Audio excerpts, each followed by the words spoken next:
ওম নমঃ শিবায়। হর হর মহাদেব।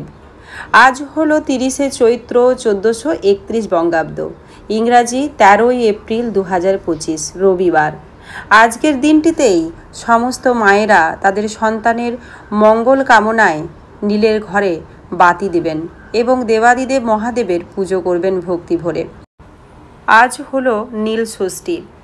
আজকে আপনারা এই ভিডিওটির মাধ্যমে জানতে পারবেন বাড়িতে কিভাবে দেবাদিদেব মহাদেবের পুজো করবেন এবং পুজোর জন্য প্রয়োজনীয় উপকরণ এবং পুজোর পদ্ধতি, বাতিদানের সঠিক নিয়ম বা সঠিক সময়, প্রসাদ হিসাবে আপনারা এই দিন ভগবান শিবকে কি অর্পণ করতে পারেন এবং আজকের দিনের ব্রতকথা অর্থাৎ নীল ষষ্ঠীর ব্রতকথা শ্রবণ করতে পারবেন। নমস্কার বন্ধুরা, আমি রিনা। আমার চ্যানেলের আরও একটি নতুন ভিডিওতে আপনাদের সকলকে জানাই অনেক অনেক সুস্বাগতম। আশা রাখছি আপনারা সকলেই দেবাদিদেব মহাদেবের কৃপায় খুবই ভালো আছেন। সকলকে বলবো ভিডিওটি শেষ পর্যন্ত দেখার, কারণ ভিডিওটি আশা রাখছি আপনাদেরকে অনেকটা সমৃদ্ধ করবে। নীল ষষ্ঠীর দিনে ভগবান শিবের এবং মা ষষ্ঠীর কৃপা পেতে অবশ্যই একটিবার হলেও লিখে যাবেন ওম নমঃ শিবায় অথবা হর হর মহাদেব। প্রথমেই জেনে নেব দেবাদিদেব মহাদেবের পূজাতে কি উপকরণ লাগবে। প্রথমেই যেটি লাগবে সেটি হলো শিবলিঙ্গ, নন্দী মহারাজ, পাথর বাটি যেখানে আপনারা শিবলিঙ্গকে বসাবেন তার জন্য, এবং পিতল বা কাঁসার একটি ঘটি, ডাবের জল, শুদ্ধ জল, পঞ্চামৃত, গঙ্গা জল, এছাড়াও শিবের পছন্দের ফুল যে সমস্ত ফুলগুলি যেমন নীলকণ্ঠ, ধুতুরা ফুল, আকন্ত ফুল, এগুলি সবই এক কাছে জোগাড় করে নিতে হবে। ব্রতের নিয়ম অনুযায়ী সকাল থেকে অনেকেই সন্ধ্যা বা রাত পর্যন্ত উপোস করে থাকেন, আবার কেউ বেলা 12টার পরেও এখানে পুজো সম্পন্ন করেন। সেটা যে যার সুবিধা মতো করবেন। আর সন্ধ্যায় নীলের ঘরে বাতি জেলে অনেকেই শিব পুজো করে প্রসাদ খেয়ে উপবাস ভঙ্গ করেন। যারা উপবাস করবেন তারা এই দিন ভাত, রুটি বা যে কোনো ধরনের শস্যদানা খাবেন না। এই দিন আপনারা যে কোনো ফল এবং সাবুদানা, তাছাড়া ময়দার যেমন বা আটার লুচি, পরোটা এসব গ্রহণ করতে পারেন। এরপর জেনে নেব পুজো কিভাবে করবেন। পুজোর শুরুতে শিবলিঙ্গ জলাভিষেক করতে হবে। জলাভিষেকের পর শিবলিঙ্গে ঘি এবং মধু মাখিয়ে নিতে হবে। যখন জলাভিষেক করবেন অবশ্যই বলবেন মনে মনে ওম নমঃ শিবায়টি 3 বার। তারপর পঞ্চামৃত দিয়ে অভিষেক করতে হবে দেবাদিদেব মহাদেবের। পঞ্চামৃতে থাকবে ঘি, মধু, দুধ, দই, শর্করা। দেবাদিদেব মহাদেবকে পঞ্চামৃত দিয়ে স্নানের পর পরিষ্কার কাপড় দিয়ে ভালো করে মুছে নিতে হবে। এরপর আবার গঙ্গা জল দিয়ে দিন।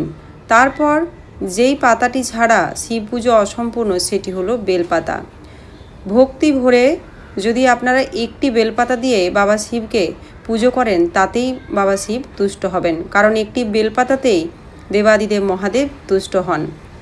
এবং বেলপাতাটি যখন অর্পণ করবেন অবশ্যই আপনারা দেখবেন যেন বেলপাতাতে কোনো রকম ছেঁড়া বা যেন বেলপাতাটি কোনো রকম দাগ না থাকে, পরিষ্কার পরিচ্ছন্ন যেন হয়, কোথাও যেন কাটা ছেঁড়া না থাকে, সেদিকে খেয়াল রাখবেন। তারপর ভগবান শিবের পছন্দের ফুল দিয়ে দিন। আকন্ত ফুলের মালা যদি পরাতে পারেন আজকের দিনটিতে খুবই ভালো। তারপর ধুতুরা ফুল, কলকে ফুল, এই সমস্ত কিছু দিয়ে আপনারা পুজো করুন। পুজো হয়ে গেলে তারপর আপনারা প্রসাদ হিসাবে অর্পণ করুন মন্ডা বা বাতাসা হলো ভগবান শিবের অত্যন্ত প্রিয়। যখন প্রসাদ অর্পণ করবেন দেবাদিদেব মহাদেবকে অবশ্যই সাথে যেন 1 গ্লাস জলও থাকে। সমস্ত কিছু অর্পণের পর নীলের ঘরে বাতি জ্বালাতে হবে। বাতি জ্বালানোর শুভ সময় কি, চলুন এরপর আমরা সেটি জেনে নিই। আজ সন্ধ্যা 6:58 থেকে রাত্রি 7:51 পর্যন্ত থাকবে বাতি জ্বালানোর শুভ সময়। নীলের ঘরে যখন বাতি জ্বালাবেন তখন অবশ্যই মনে মনে ওম নমঃ শিবায় বলবেন এবং অবশ্যই যদি পারেন ঘিয়ের প্রদীপ জ্বালান।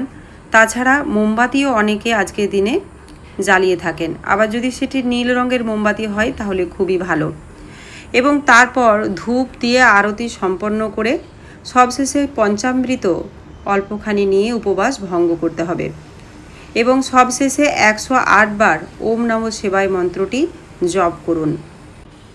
সব শেষে অবশ্যই নীলষষ্ঠীর ব্রতকথাটি শ্রবণ করুন, কারণ আজকের দিনে ব্রতকথা শ্রবণ বা পাঠ অত্যন্ত ভালো, সন্তানের জন্য এবং পরিবারের জন্য অত্যন্ত মঙ্গলজনক।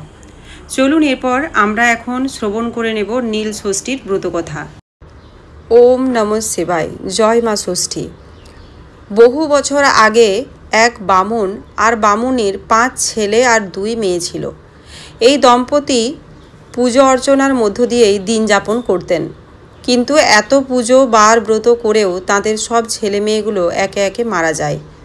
পরপর সন্তান হারিয়ে বামুনির ঠাকুর দেবতার উপর থেকে বিশ্বাস চলে যায়। সন্তান শোকে সেই জায়গায় থাকতেও তারা অস্বীকার করে। তখন বামুনি ঠিক করলেন সব ছেড়ে ছুড়ে তারা মনের দুঃখে কাশীবাসী হবেন।